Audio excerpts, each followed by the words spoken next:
तो है गाइस, तो आए हुए थे हम जो है घूमने के लिए। और ये देखो देख रहे हो स्कूटी पूरा आधा पानी में चल रही है। दिल्ली डूब रही है भाई, ये देख लो।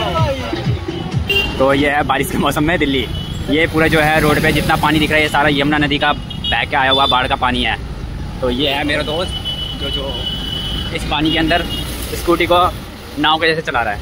तो कैसा लग रहा है भाई? माँ कसम यार गांड फटी पड़ी है भाई। इधर तो खाई गड्ढा दिख गया तो गांड के अंदर भाई। अगर इसके अंदर हमें गड्ढा मिल गया ना तो सीधा हम सीवर के अंदर है ना, ऐसा लग रहा है। तो भाई इस जाम देखो कितना तगड़ा लग रहा है इस पानी की वजह से।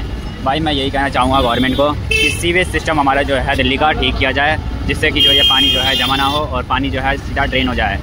तो ये देखो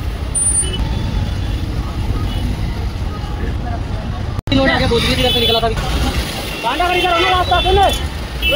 बाढ़ में बंदे जा रहे हैं गणेश विसर्जन करने के लिए।